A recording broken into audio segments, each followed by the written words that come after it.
I'm Michelle Frank. I'm a clinical psychologist, and I specialize in ADHD. Today, I'm here to answer some of the internet's most common questions about ADHD and romantic relationships.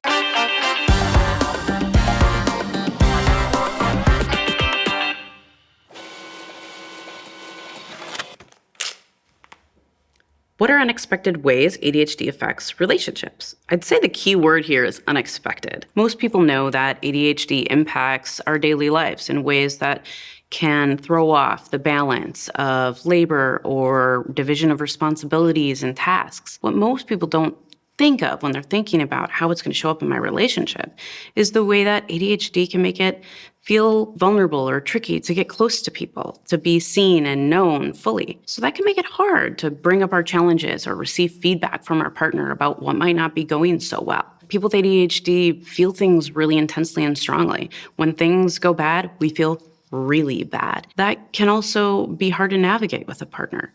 How can we continue to show up authentically and also be receptive to having hard conversations? One other piece there kind of loops around is how we do conflict and how we communicate. Couples get in these patterns of criticism, blame, and defensiveness, and they just go volleying back and forth without really getting to the softer root of the problem and being able to show up as a team together.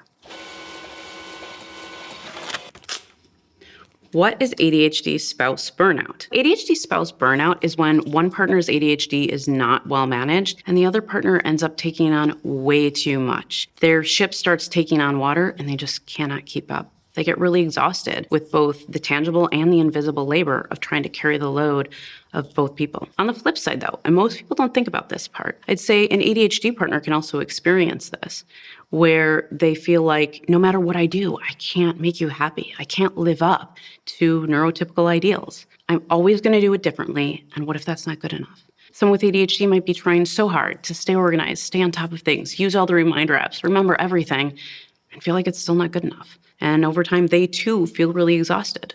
Remember, people with ADHD are more prone to burnout anyways. So imagine if this happens in both partners at the same time, we can really get into muddy waters.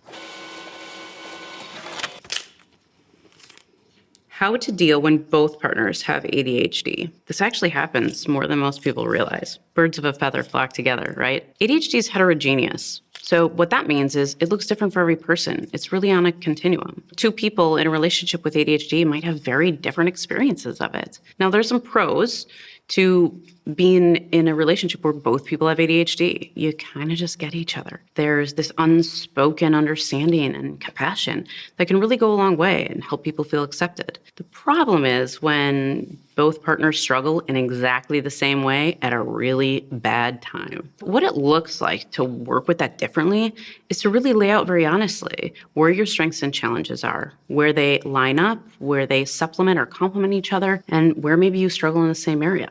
And then come up with a plan. What are we going to do on the hard days when both of us are really low on resources? What are we going to do in these situations where we both struggle? Is there any kind of help we can get, support? Are there any strategies we can employ so that we can really stay a team on this?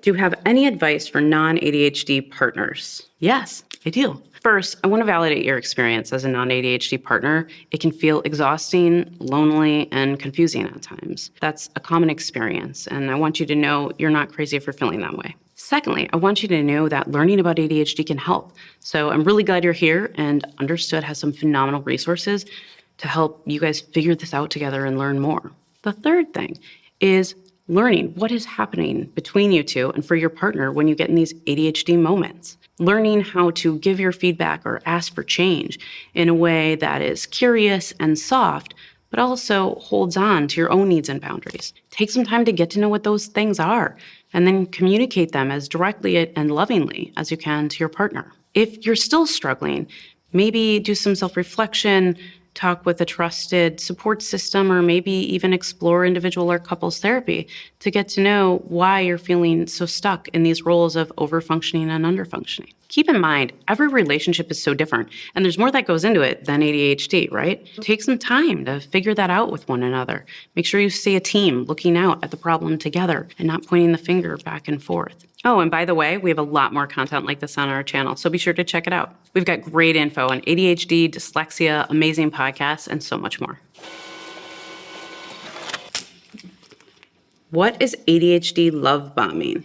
Okay, first things first, love bombing is not an ADHD symptom or personality trait. Love bombing is actually something that happens in emotionally abusive dynamics, typically with people who are struggling with narcissistic personality disorder or similar ongoing challenges in that direction. It's really not a component of ADHD per se, but this term is used quite a bit to describe that new relationship energy that can happen when someone with ADHD gets very excited at the beginning of something new and fun and invests a lot and maybe even hides or masks their challenges in a way that doesn't feel fully authentic down the line. It can be really helpful to know how ADHD shows up for you and what your relationship patterns are like, ADHD or not. Maybe you can have some awareness and slow down what happens at the beginning. Make sure you're unmasking a little bit, slowly but surely, and being authentic with potential partners. Otherwise, they don't have a chance to know the real you anyways.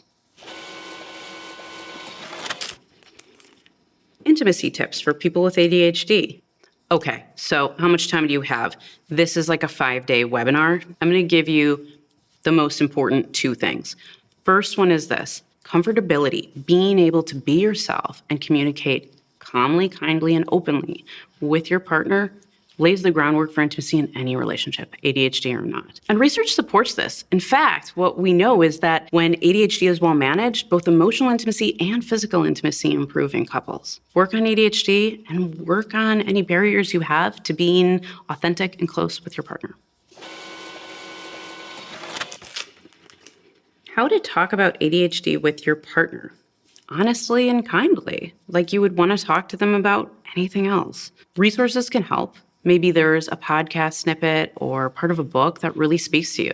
Use softness and curiosity to share it with your partner. Say, hey, this really resonated and I want you to understand how I experienced this. So if you are the ADHD partner, you might feel a little afraid that your partner won't get it, or even worse, won't believe you. Sometimes that happens. We don't always fully understand one another's experiences, but we can try. And remember, you chose your partner for a reason, because you felt known and liked and understood by them. So start there and take a bit of a risk. When should you share an ADHD diagnosis with a new partner? When trust has been established and you feel comfortable.